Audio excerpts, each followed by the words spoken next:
नमस्कार मित्रांनो, तसं तर धुरंधर 2 हा चित्रपट मी पेड प्रिव्ह्यूच्या वेळेस बघितला होता. त्यानंतर एवढे सगळे व्हिडिओ आले ना की म्हणजे मला असं वाटलं की मी जे बोलतोय, मी जे सांगतोय ते कदाचित कमी लोकांपर्यंत पोहोचेल, म्हणून मग मी या चित्रपटाचा रिव्ह्यू थोडासा उशीर आणण्याचा प्रयत्न केला. त्याच प्रयत्नांवे आता मी तो व्हिडिओ तुमच्यासमोर आणलेला आहे आणि कृपया तो तुम्ही शेवटपर्यंत ऐका, कारण या चित्रपटामध्ये YRFच्या स्पाय युनिव्हर्सचा सगळ्यात मोठा अजेंडा कसा खोडून काढला आहे आणि बऱ्याचशा गोष्टी आहेत ज्या खरंच म्हणजे बघितल्यानंतर वाटतं की हे काय बरोबर नाही केलं. आता ते काय आहे आणि कशा पद्धतीने ते चित्रपटामध्ये खोडून काढले याबद्दलच आपण बोलणार आहोत. तर मित्रांनो, शेवटपर्यंत माझ्यासोबत राहा, कुठेही जाऊ नका आणि जर चॅनलला सबस्क्राईब केलं नसेल तर चॅनलला नक्की सबस्क्राईब करा. नमस्कार मित्रांनो, माझं नाव आहे रवींद्र. आपण सगळे पाहता आपलं लाडके यूट्यूब चॅनल रेशनापुत्र रवींद्र. सगळ्यात आधी YRFच्या स्पाय युनिव्हर्समध्ये ज्या ज्या गोष्टी दाखवल्या त्या गोष्टी बघायची आम्हाला सवय लागली. आता यात पूर्णपणे आम्ही क्लीन स्लेट होतो. ठीक आहे, आम्ही भले पुस्तकं वाचले असतील पण स्क्रीनवरती जे दिसत होतं, ज्या प्रकारे दिसत होतं, जशी स्टारकास्ट होती ते बघून आम्हाला वाटत होतं की बाप काय लॅविश लाईफ आहे यार. खरंच म्हणजे स्पाय एजंट असणं म्हणजे खूप म्हणजे पुण्याचं काम आहे असं वाटायचं. पण ते कुठल्या अँगलने वाटायचं की तो एजंट जो आहे तो जगातल्या खूप चांगल्या चांगल्या सिटीजमध्ये फिरतो, बीचवरती फिरतो, नवीन नवीन पोरी त्याला भेटतात आणि सोबत दुसऱ्या देशातल्या चांगल्या चांगल्या पोरी त्याच्या प्रेमात पडतात. पण हे असं होतं ना की म्हणजे एखादा एजंट मस्त फिरायला जातो, फिरायला जाता जाता मग तिथे थोडंफार असेल तर थोडंफार काम करून घेतो, बस एवढंच. धुरंधर ही गोष्ट बरोबर नाही केली की ॲक्च्युअल त्यांनी एजंट कसा आहे तो दाखवला. YRFच्या युनिव्हर्समध्ये जे काही दाखवलं जातं तेच आम्ही खरं मानतो आणि तुझ्या आमच्या विचार करण्याच्या क्षमतेचा थोडा तरी विचार तुम्ही केलाय का? म्हणजे हे काय, कोणी पण येतं चड्डीत हात घालतं, त्याच्यानंतर त्याला असे झाडपूस करण्याचे कामं करावे लागतात, वेटरसारखे कामं करावे लागतात. अरे आम्ही बघितलेला एजंट अक्षरशः चांगले चांगले कपडे घालून एका चांगल्या बीचवरती फिरतो, एकदम आलिशान गाड्यांमध्ये मिशन कंप्लीट करतो. हे कुठल्या पद्धतीचं दाखवताय तुम्ही? हे सारासार हे पटतच नाही मला. आदित्य साहेब, हे बरोबर नाही केलं तुम्ही, हे मला नाही पटलं. आता एवढ्या आधीचा जो भाग होता तो बघितल्यानंतर तुम्हाला वाटलं असेल की अरे मी काय असं बोलतोय, इतका चांगला चित्रपटाबाबतीत मी इतक्या गोष्टी कशा बोलू शकतो, मी कसा दोष देऊ शकतो त्या लोकांना. पण ॲक्च्युअलमध्ये हे घडलं आहे कारण YRFच्या स्पाय युनिव्हर्समध्ये ज्या गोष्टी दाखवल्या ना त्याच गोष्टींवरती आपल्याला विश्वास होता आणि बरेचसे लोक होते की ते खोडून काढायचे की अरे असं नसतं, अरे असं नसतं. पण नाही, पण आम्हाला काय दिसतं, शाहरुख खान, स्वतः शाहरुख खान, सलमान खान, ऋतिक रोशन या सगळे आणि ज्युनियर NTR सारखे कलाकार हे इतक्या चांगल्या चांगल्या मुली फिरवतात आणि त्याच्यासोबत गद्दार असून सुद्धा लॉयल असल्यासारखं दाखवतात. हे सगळंच आम्हाला दाखवलं ना याआधी. पण हा सगळा जो पडदा आमच्या डोळ्यासमोर होता, जो चष्मा आमच्या डोळ्यासमोर होता, जो आरसा आमच्या डोळ्यासमोर होता, तो आरसा अक्षरशः धुरंधर या चित्रपटामुळे खानकन तुटलेला आहे. खानकन काचा काचा झालेत. आता धुरंधर द रिव्हेंज या चित्रपटाबद्दल बोलण्यासाठी भरपूर गोष्टी येतात. ठीक आहे ना, मी जर बोलायला बसलो तर मी तासन तास तुमच्यासोबत बोलेल किंवा या व्हिडिओमध्ये मी तासन तास बडबड करत बसेल. त्याच्यामुळं चित्रपटाबद्दल आपण शॉर्ट आणि स्वीटमध्ये सांगण्याचा प्रयत्न करूया.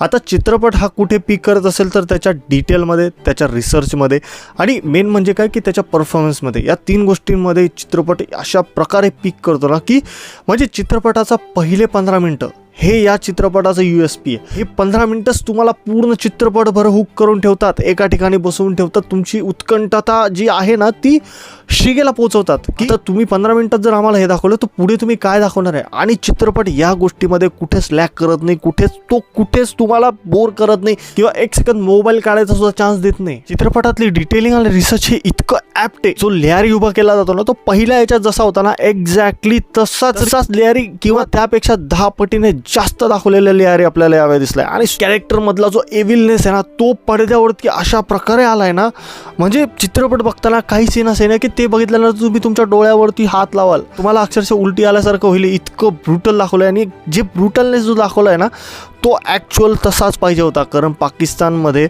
या गोष्टी सर्रास चालतात.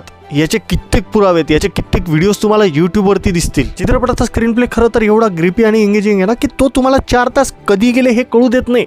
फर्स्ट हाफ जो आहे ना हा इतका स्मूथली चालतो ना की तो तुम्हाला पुढे काय घडणार या गोष्टींचे संकेत देत असतो. ठीक आहे, दुसरी गोष्ट आणि सेकंड हाफ जसा येतो ना तो इतका फास्ट निघून जातो ना की तुम्हाला खरंच कळत नाही. आणि म्हणजे बरेचसे चित्रपट, आता मराठी चित्रपट मी बघतो ना की 1.5 तासाचे 2 तासाचे चित्रपट असतात, त्यासुद्धा तो जीव काढतो.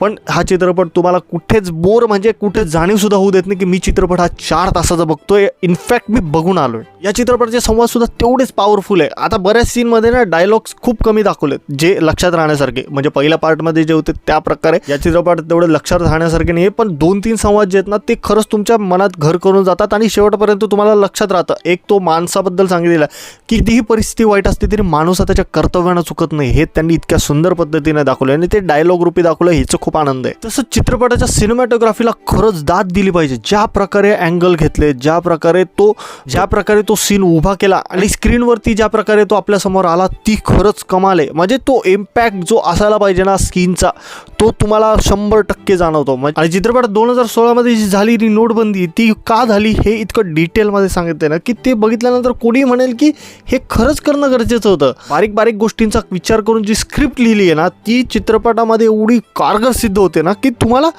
अक्षरशः सांगतो ना की तुम्हाला मनातून आनंद होतो. तुम्ही सेलिब्रेट करता या गोष्टी स्क्रीनवरती ज्या दिसत आहेत, त्या रिअल लाईफमध्ये घडलेल्या गोष्टी जेव्हा तुम्हाला स्क्रीनवरती दिसत आहेत, तर तेव्हा तुम्ही सेलिब्रेट करता. भलेही तुम्ही त्यावेळेस त्रास सहन केला असेल, पण त्याचं फलित जे आता तुम्हाला दिसते ना स्क्रीनवरती, ते खूप महत्त्वाचं आहे आणि त्यामुळेच तुम्ही सेलिब्रेट करता. चित्रपटाचे मेन हायलाईट कुठले असतील तर ते चित्रपटाचा पहिले 15 मिनटं, त्यानंतर फर्स्ट हाफचा जो एंडिंग आहे आणि त्याच्यानंतर जो क्लायमॅक्स आहे, या 3 गोष्टी चित्रपटाच्या एवढ्या महत्त्वाच्या आहे ना की या 3 गोष्टींमुळे चित्रपट अल्टिमेटली एक पॉवरफुल प्रोजेक्शन करून स्टँड करतो, जे की खूप महत्त्वाचं होतं. आणि दुसरी गोष्ट, या चित्रपटाचा सेकंड हाफ जो आहे ना तो इतका सॅटिस्फॅक्टरी आहे ना की चित्रपटाच्या सेकंड हाफमध्ये ज्या ज्या गोष्टी दाखवल्या आहेत ना, त्या सगळ्यांचा जो बिल्डअप होता तो इतका पॉवरफुल होता आणि त्याचं जे फलित आपल्यासमोर येतं ना स्क्रीनवरती, अक्षरशः तुम्हाला सांगतो मन इतकं आनंदित होतं आणि इतकं शांत होतं ना की आतापर्यंत जे प्रश्न आमच्यासमोर होते ना त्याचं उत्तर आम्हाला या क्षणाला भेटलं आहे. आता चित्रपटाच्या ॲक्शनबद्दल बोलायचं झालं तर मित्रांनो, चित्रपटात इतकं ब्रुटल ॲक्शन दाखवलं आहे ना. मी तर म्हणतो पहिल्या पार्टमध्ये काहीच ॲक्शन नव्हतं जेवढं ब्रुटल ॲक्शन सेकंड पार्टमध्ये आले. चित्रपटाच्या पहिल्या 15 मिनिटात एक फाईट सिक्वेन्स आहे, तो इतका ब्रुटल आहे की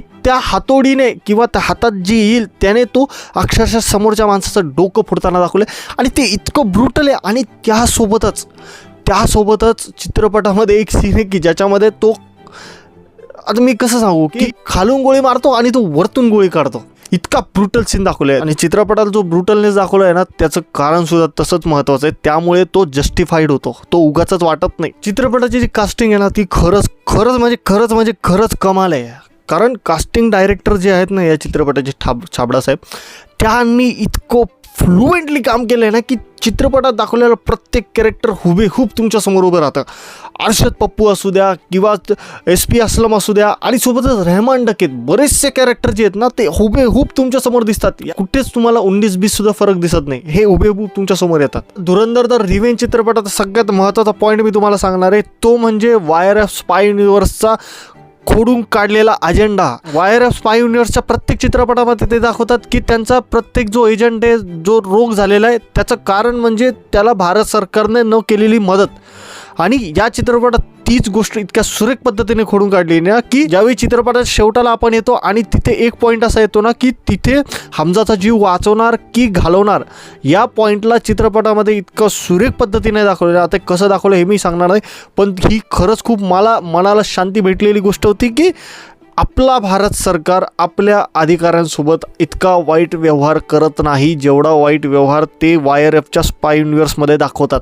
ही खरंच खूप छान गोष्ट आहे. आणि त्यांनी, मला तर वाटतं ना की हे मुद्दाम आदित्य धर यांनी चित्रपटात टाकलं असणार आहे की बघा तुम्ही इतक्या दिवस जी घाण बघत होते ना ती कशी असते आणि त्याचा परिणाम काय असतो. आता परफॉर्मन्सबद्दल बोलायचं परफॉर्मन्सबद्दल, यातल्या प्रत्येक कॅरेक्टरचे परफॉर्मन्स जे ते ऑस्कर विनिंग परफॉर्मन्स आहे. हा चित्रपट खरं तर ना ऑस्करला गेला पाहिजे आणि परफॉर्मन्स डिपार्टमेंटमध्ये या चित्रपटात प्रत्येक एव्हरी आणि ईच कॅरेक्टरला ऑस्कर अवॉर्ड दिला पाहिजे. कसलं तुफान काम केलं आहे. यावेळेस सगळ्यात जास्त ऑरा फार्मिंग कोणी केलं असेल ना तर ते होता रणवीर सिंगने. त्याच्या प्रत्येक सीनमध्ये तुम्हाला त्याचं डेडिकेशन 100% दिसतं. आतापर्यंतची जेवढी चित्रपट आले ते सगळे साईडला सारा, पण या चित्रपटात रणवीर सिंगचा परफॉर्मन्स खरंच ऑस्करवर्दी. त्याला खरंच ऑस्कर द्यायला पाहिजे, तो डिझर्व करतो ऑस्कर. या चित्रपटात केलेलं त्याने काम सगळं सोडा आणि पहिल्या 15 मिनिटात त्याने जो काही पीक परफॉर्मन्स दिलाय ना त्याच्यासाठी खरं तर त्याला अवॉर्ड दिला पाहिजे. एक सीन आहे चित्रपटामध्ये, एका खोलीमध्ये तो एंटर करतो. एंटर केल्यावरती त्याच्या चेहऱ्यावरचे जे हावभाव तुम्हाला दिसतात ना, अक्षरशः मला आत्तासुद्धा काटा येतो अंगावरती. तो सीन ज्यावेळी स्क्रीनवरती येतो ना तुमचं हृदय तुटतं, माहिती आहे का. हृदय तुटतं, तुम्हाला रडायला येतं, रडायला बस. आणि सोबतच बाकीच्या सगळ्या कलाकारांचे खरंच खूप जबरदस्त परफॉर्मन्स. म्हणजे परफॉर्मन्सच्या बाबतीत हा चित्रपट कुठेच लॅक करत नाही किंवा कुठेच तुम्हाला बोलायचा चान्स सुद्धा देत नाही की हे सगळं फार वाईट होतं यार, हे यांनी खूप घाण काम केलं, यांनी खूप खराब काम केलं. बिलकुल नाही, चित्रपट कुठेच तुम्हाला या गोष्टी बोलायचा चान्स देत नाही. आता चित्रपटामध्ये ना एक ठिकाणी मोदी साहेबांचा कॅमिओ आहे. कॅमिओ म्हणण्यापेक्षा एक म्हणजे नोटबंदीच्या वेळी ज्या गोष्टी घडल्या त्या लोकांपर्यंत पोहोचवण्यासाठी मोदी साहेब आले होते आणि त्यांनी ते नोटबंदी आपण करतोय आणि या सगळ्या गोष्टीचा चांगलाच परिणाम आपल्याला दिसेल वगैरे गोष्टी. तर काही व्हिडिओ मी बघितले त्याच्यामध्ये अक्षरशः ते आदित्य धरला BJPचा माणूस म्हणतायत. अरे कसला संबंध? म्हणजे मला एक गोष्ट कळत नाही आहे, ती मोदी साहेबांच्या काळात झालेली गोष्ट आहे, ती अनाऊन्स त्यांनी केली होती, तर त्यासाठी त्यांना स्क्रीनवरती दाखवत तर लागेल ना की आता त्यासाठी आपण जवाहरलाल नेहरू यांना बोलवायचं. साहेब तुम्ही बोला ना आमच्या मोदी साहेबांकडून थोडंसं, त्यांनी जी नोटबंदी केली आहे ती फार छान आहे आणि त्याचे खूप दूरगामी परिणाम आहे आणि ते तुम्हाला येत्या वर्षात कळतील. कसलं मूर्खसारखं गोष्टी करता तुम्ही. जे आहे तेच त्याने ॲक्च्युअल दाखवलं ना. यातल्या प्रत्येक सीन बघा तुम्ही रिअल लाईफ इन्सिडेंट घडलेत आणि या चित्रपटात जे दाखवले त्यांना तुम्ही कम्पेअर करा आणि कम्पेअर करून रिझल्ट तुमच्या समोर येईल. तो तुम्हाला कोणाला सांगायची गरज नाही, तो तुमच्या मनाला सांगा तुम्ही की हे सगळं असंच आहे आणि हे एक्झॅक्टली दाखवलं आहे. आणि माझा तर विचार आहे ना की हा चित्रपट लोक प्रोपेगेंडा म्हणताय, तो का म्हणताय याच्यावरती अजून थोडंसं डिटेलमध्ये बोलावं. तर हा व्हिडिओ झाल्यावरती तुम्ही कमेंटमध्ये नक्की सांगा की मी त्याच्यावरती व्हिडिओ बनवला पाहिजे की नाही. आता बोलूया चित्रपटाचे दिग्दर्शक निर्माता आदित्य धर यांच्या बाबतीत. तो माणूस किती देशभक्त आहे ना हे त्याला सांगायची गरज नाही, तो त्याच्या चित्रपटांद्वारे दाखवतो. त्याने त्याच्या चित्रपटांद्वारे ते दाखवून दिलं. त्यांनी उरी द सर्जिकल स्ट्राईक बनवला, त्याच्यानंतर त्यांनी बारामुल्लासारखा चित्रपट बनवला. त्यांचं कसं झालंय ना की ते ज्या चित्रपटाला हात लावतात तर ते सोनं होऊन निघतं. आणि आता हे धुरंधरसारख्या चित्रपटामुळे सिद्ध झाले.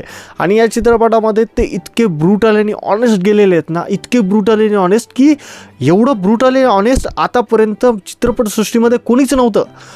प्रत्येक डायरेक्टर स्वतःचे थॉट कुठेतरी पॉलिश करून लोकांसमोर आणायचा, पण याच्यामध्ये त्यांनी हा विचार केला नाही की मी इथे पॉलिश केलं पाहिजे, मी या ठिकाणी अपीजमेंट केलं पाहिजे, मी यांच्याबद्दल चांगलं बोललं पाहिजे. बिलकुल नाही, जे वाईट आहे ते वाईट आहे, जे चांगलं आहे ते चांगलं आहे. त्यामुळे हा चित्रपट एवढा ग्रँड लेवलवर यशस्वी झाला आहे ना की ब्रुटल आणि ऑनेस्ट असणं आयुष्यात किती गरजेचं आहे हे धुरंधरकडे पाहून कळतं. आणि हे प्रत्येकाच्या आयुष्यात असलं पाहिजे. हे काही खूप मोठी गोष्ट नाही, हे बेसिक आहे. तुम्हाला तुमची कुठलीही गोष्ट करायची त्यात तुम्ही ब्रुटल आणि ऑनेस्ट राहिलं पाहिजे. चला ठीक आहे, ब्रुटल नाही पण तुम्ही ॲटलिस्ट ऑनेस्ट तरी राहिलं पाहिजे. ते खूप महत्त्वाचं आहे आणि ते या चित्रपटाद्वारे त्यांनी दाखवलं आहे. आणि माझी अशी इच्छा आहे की प्रत्येकाने त्यांच्या रिस्पेक्टिव्ह करिअरमध्ये फक्त आणि फक्त ऑनेस्टलीच वागलं पाहिजे, बाकी दुसरं काहीच नाही. आणि या चित्रपटाकडे पाहून कळतं की आदित्य धर साहेबांचं व्हिजन कसं आहे चित्रपटांबाबतीत.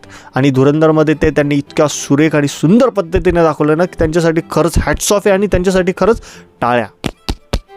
तर मित्रांनो, हा होता माझा धुरंधर द रिव्हेंज या चित्रपटाचा रिव्ह्यू. मला वाटतं ना की माझ्या पूर्ण करिअरमधला हा सगळ्यात मोठा व्हिडिओ आहे. आणि माझा प्रयत्न हाच होता की मला जेवढा शॉर्ट ठेवू शकेल तेवढा शॉर्ट केला आहे, पण आता तो लॉंग व्हायचा, तो लॉंग अजूनच मोठा झाला आहे. तर आता एवढ्या वेळेला तुम्ही ॲडजस्ट करून घ्या आणि व्हिडिओ पूर्ण बघा. महत्त्वाची गोष्ट, व्हिडिओ पूर्ण बघा, अर्धवट सोडू नका. आणि सोबतच चॅनलला सबस्क्राईब करत जा मित्रांनो. तुमच्या एका सबस्क्राईबमुळे मला खूप मोठं पाठबळ भेटतं. आणि माझ्या इंस्टाग्राम पेजला सुद्धा नक्की फॉलो करायला विसरू नका. सोबतच भेटूया पुढच्या येणाऱ्या अशाच एका चांगल्या व्हिडिओमध्ये. तुर्तास धन्यवाद. काळजी घ्या.